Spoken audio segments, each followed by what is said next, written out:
Hi ಸ್ನೇಹಿತರೆ, ಎಲ್ಲರಿಗೂ ನಮಸ್ಕಾರ.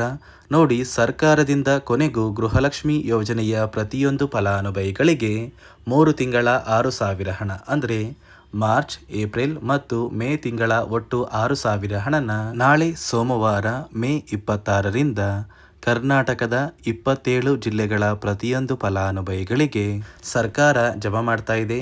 ಅದೇ ರೀತಿ ಸರ್ಕಾರದಿಂದ ಮತ್ತೊಂದು ಭರ್ಜರಿ ಗುಡ್ಡಿಸ್ನ ಕೊಟ್ಟಿದ್ದು, ಇನ್ನು ಮುಂದೆ ಗೃಹಲಕ್ಷ್ಮಿ ಯೋಜನೆಯ 2,000 ಹಣ ಬದಲು ಪ್ರತಿ ತಿಂಗಳು ನಿಮ್ಮ ಬ್ಯಾಂಕ್ ಖಾತೆಗೆ ಸರ್ಕಾರ 4,000 ಹಣನ ಜಮಾ ಮಾಡ್ತಾ ಇದೆ. ಹಾಗಾದರೆ ಬನ್ನಿ ಸ್ನೇಹಿತರೆ, ಯಾವ ಜಿಲ್ಲೆಗಳಿಗೆ ಹಣ ಜಮಾ ಆಗಲಿದೆ ಮತ್ತು ಸರ್ಕಾರದಿಂದ ಹೇಗೆ 4,000 ಹಣ ಜಮಾ ಆಗ್ತಾ ಇದೆ ಅಂತ ನಾನು ನಿಮಗೆ ತಿಳಿಸ್ಕೊಡ್ತಾ ಇದ್ದೀನಿ. ಅದಕ್ಕಿಂತ ಮೊದಲು ನೀವೇನಾದ್ರೂ ಇನ್ನೂ ಕೂಡ ನನ್ನ ಚಾನಲ್ನ ಸಬ್ಸ್ಕ್ರೈಬ್ ಆಗಿಲ್ಲ ಅಂದರೆ ದಯವಿಟ್ಟು ಪ್ರತಿಯೊಬ್ಬರು ಚಾನಲ್ನ ಸಬ್ಸ್ಕ್ರೈಬ್ ಮಾಡ್ಕೊಳ್ಳಿ, ಹಾಗೆ ವಿಡಿಯೋಗೆ ಒಂದು ಲೈಕ್ನ ಕೊಡಿ. ಹೌದು ವೀಕ್ಷಕರೇ, ಗೃಹಲಕ್ಷ್ಮಿ ಯೋಜನೆಯ ಪ್ರತಿಯೊಂದು ಫಲಾನುಭವಿಗಳಿಗೆ ಕೊನೆಗೂ ಸರ್ಕಾರದಿಂದ 3 ತಿಂಗಳ 6,000 ಹಣನ ಜಮಾ ಮಾಡ್ತಾ ಇದ್ದಾರೆ.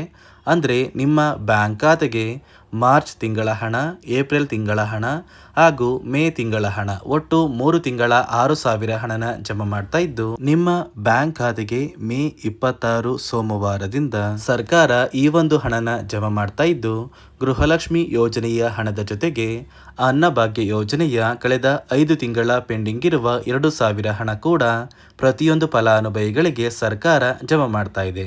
ಅದೇ ರೀತಿ ಕಾಂಗ್ರೆಸ್ನ ಸಚಿವರೊಬ್ಬರು ಗೃಹಲಕ್ಷ್ಮಿ ಯೋಜನೆಯ ಪ್ರತಿಯೊಂದು ಫಲಾನುಭವಿಗಳಿಗೆ ಒಂದು ಮುಖ್ಯವಾದ ಭರ್ಜರಿ ಗುಡ್ಡಿಸ್ನ ಕೊಟ್ಟಿದ್ದು, ನಿಮ್ಮ ಬ್ಯಾಂಕ್ ಖಾತೆಗೆ ಪ್ರತಿ ತಿಂಗಳು ಗೃಹಲಕ್ಷ್ಮಿ 2,000 ಹಣ ಏನು ಜಮಾ ಆಗ್ತಾ ಇದೆ, ಈ ಒಂದು ಹಣನ ಇನ್ನು ಮುಂದೆ ಪ್ರತಿ ತಿಂಗಳು 4,000 ಹಣಕ್ಕೆ ಏರಿಕೆ ಮಾಡ್ತಾ ಇದ್ದೀವಿ ಅಂತ ಪ್ರತಿಯೊಂದು ಫಲಾನುಭವಿಗಳಿಗೆ ಒಂದು ಮಾಹಿತಿನ ಕೊಟ್ಟಿದ್ದಾರೆ.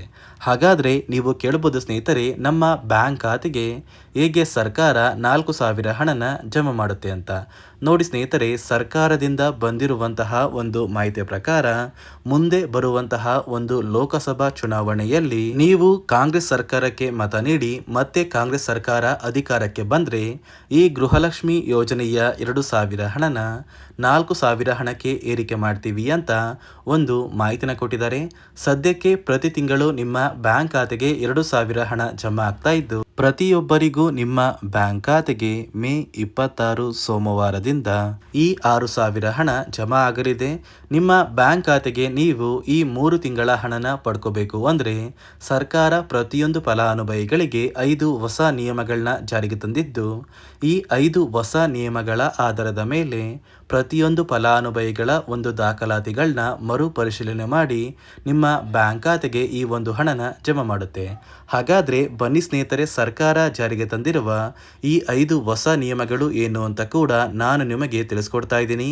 ಅದಕ್ಕಿಂತ ಮೊದಲು ನಾಳೆ ಸೋಮವಾರ ಮೇ 26ರಿಂದ ಕರ್ನಾಟಕದ ಯಾವ 27 ಜಿಲ್ಲೆಗಳ ಫಲಾನುಭವಿಗಳಿಗೆ ಸರ್ಕಾರ ಗೃಹಲಕ್ಷ್ಮಿ ಯೋಜನೆಯ 3 ತಿಂಗಳ 6,000 ಹಣನ ಜಮಾ ಮಾಡ್ತಾ ಇದೆ ಅಂದರೆ, ಮೊದಲಿಗೆ ಬಾಗಲಕೋಟೆ, ಬೆಳಗಾವಿ, ಬೆಂಗಳೂರು ನಗರ, ಬೆಂಗಳೂರು ಗ್ರಾಮಾಂತರ, ರಾಮನಗರ, ಚಿಕ್ಕಬಳ್ಳಾಪುರ, ವಿಜಯಪುರ, ಧಾರವಾಡ, ಗದಗ, ಹಾವೇರಿ, ಉತ್ತರ ಕನ್ನಡ, ಚಿತ್ರದುರ್ಗ, ದಾವಣಗೆರೆ, ಕೋಲಾರ, ಶಿವಮೊಗ್ಗ, ತುಮಕೂರು, ಬಳ್ಳಾರಿ, ಬೀದರ್, ಕಲಬುರಗಿ, ಕೊಪ್ಪಳ, ರಾಯಚೂರು, ಯಾದಗಿರಿ, ವಿಜಯನಗರ, ಚಾಮರಾಜನಗರ, ಚಿಕ್ಕಮಗಳೂರು, ದಕ್ಷಿಣ ಕನ್ನಡ, ಹಾಸನ, ಕೊಡಗು, ಮಂಡ್ಯ, ಮೈಸೂರು ಮತ್ತು ಈ 27 ಜಿಲ್ಲೆಗಳ ಪ್ರತಿಯೊಂದು ಫಲಾನುಭವಿಗಳಿಗೆ ಸರ್ಕಾರ ಗೃಹಲಕ್ಷ್ಮಿ ಯೋಜನೆಯ 3 ತಿಂಗಳ 6,000 ಹಣನ ಜಮಾ ಮಾಡ್ತಾ ಇದ್ದು, ನಿಮ್ಮ ಬ್ಯಾಂಕ್ ಖಾತೆಗೆ ಮೇ 30ರಷ್ಟರಲ್ಲಿ ಪ್ರತಿಯೊಂದು ಫಲಾನುಭವಿಗಳು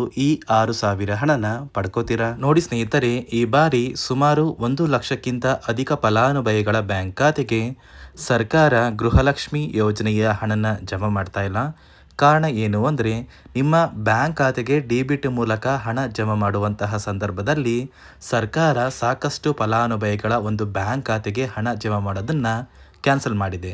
ಯಾಕಂದರೆ ಇತ್ತೀಚೆಗೆ ಹಣಕಾಸು ಇಲಾಖೆ ಜಾರಿಗೆ ತಂದಿರುವ 5 ನಿಯಮಗಳ ಆಧಾರದ ಮೇಲೆ ಪ್ರತಿಯೊಂದು ಫಲಾನುಭವಿಗಳಿಗೆ ಸರ್ಕಾರ ಈ ಒಂದು ಹಣನ ಜಮಾ ಮಾಡ್ತಾ ಇದ್ದು, ಯಾರೆಲ್ಲ ಫಲಾನುಭವಿಗಳು ಈ ನಿಯಮಗಳನ್ನ ಪಾಲಿಸಿಲ್ಲ ನಿಮ್ಮ ಬ್ಯಾಂಕ್ ಖಾತೆಗೂ ಕೂಡ ಹಣ ಜಮಾ ಆಗೋದಿಲ್ಲ.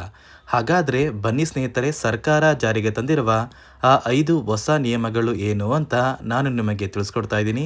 ನೋಡಿ ಸ್ನೇಹಿತರೆ, ಮೊದಲನೆಯ ಒಂದು ನಿಯಮ ಬಂದು ಸಾಕಷ್ಟು ಫಲಾನುಭವಿಗಳು ಹೊಂದಿರುವಂತಹ ಒಂದು ರೇಷನ್ ಕಾರ್ಡ್ ಏನಿದೆ, ಆ ಒಂದು ರೇಷನ್ ಕಾರ್ಡ್ನ ಮನೆಯ ಸದಸ್ಯರ ಪ್ರತಿಯೊಬ್ಬರ ಒಂದು ಆಧಾರ್ ಕಾರ್ಡ್ನ ನಿಮ್ಮ ರೇಷನ್ ಕಾರ್ಡ್ಗೆ ಕಡ್ಡಾಯವಾಗಿ ಲಿಂಕ್ ಮಾಡಿಸ್ಬೇಕು.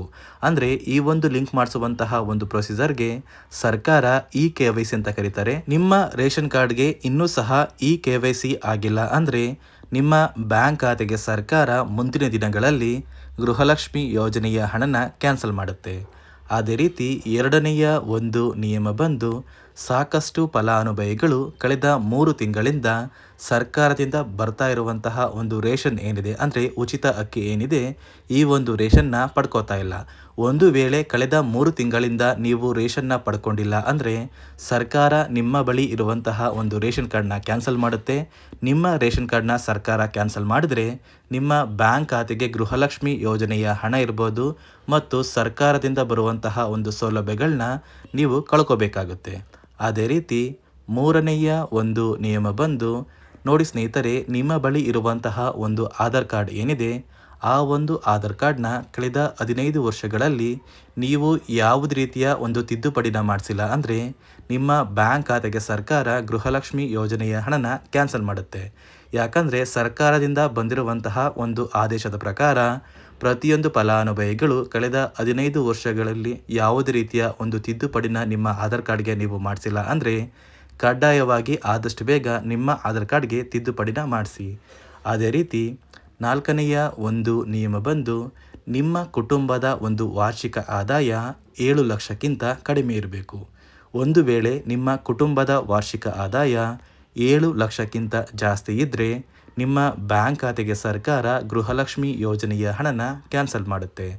ಅದೇ ರೀತಿ ಐದನೆಯ ಒಂದು ನಿಯಮ ಬಂದು ನಿಮ್ಮ ಕುಟುಂಬದ ಸದಸ್ಯರು ಅಥವಾ ಗೃಹಲಕ್ಷ್ಮಿ ಯೋಜನೆಯ ಫಲಾನುಭವಿಗಳು ಯಾರು ಕೂಡ ಸರ್ಕಾರಿ ನೌಕರರಾಗಿ ಕಾರ್ಯನಿರ್ವಹಿಸ್ತಾ ಇರಬಾರ್ದು.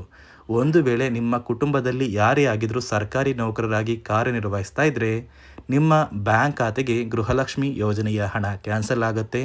ಈ 5 ನಿಯಮಗಳ ಆಧಾರದ ಮೇಲೆ ಪ್ರತಿಯೊಂದು ಫಲಾನುಭವಿಗಳಿಗೆ ಸರ್ಕಾರ ಹಣ ಜಮಾ ಮಾಡ್ತಾ ಇದೆ. ಒಂದು ವೇಳೆ ನೀವು ಈ 5 ನಿಯಮಗಳನ್ನ ಪಾಲಿಸಿಲ್ಲ ಅಂದರೆ ನೀವು ಕೂಡ ಗೃಹಲಕ್ಷ್ಮಿ ಯೋಜನೆಯ ಹಣದಿಂದ ವಂಚಿತರಾಗಬೇಕಾಗುತ್ತೆ. ನೋಡಿ ಸ್ನೇಹಿತರೆ, ನಾಳೆ ಸೋಮವಾರ ಮೇ 26ರಿಂದ ಕರ್ನಾಟಕದ 27 ಜಿಲ್ಲೆಗಳ ಪ್ರತಿಯೊಂದು ಫಲಾನುಭವಿಗಳಿಗೆ ಸರ್ಕಾರ ಗೃಹಲಕ್ಷ್ಮಿ ಯೋಜನೆಯ 6,000 ಹಣನ ಜಮಾ ಮಾಡ್ತಾ ಇದ್ದು, ಆದಷ್ಟು ಬೇಗ ಪ್ರತಿಯೊಬ್ಬರು ಈ 6,000 ಹಣನ ಪಡ್ಕೋತೀರಾ ಅಂತ ಹೇಳ್ತಾ, ಇದಿಷ್ಟು ಸರ್ಕಾರದಿಂದ ಬಂದಿರುವಂತಹ ಒಂದು ಹೊಸ ಮಾಹಿತಿಯಾಗಿದೆ. ನಾನು ಕೊಟ್ಟಿರುವಂತಹ ಮಾಹಿತಿ ನಿಮಗೆ ಇಷ್ಟ ಆಗಿದ್ದಲ್ಲಿ ದಯವಿಟ್ಟು ಪ್ರತಿಯೊಬ್ಬರು ನನ್ನ ಚಾನಲ್ನ ಸಬ್ಸ್ಕ್ರೈಬ್ ಮಾಡ್ಕೊಳ್ಳಿ, ಹಾಗೆ ವಿಡಿಯೋಗೆ ಒಂದು ಲೈಕ್ನ ಕೊಡಿ.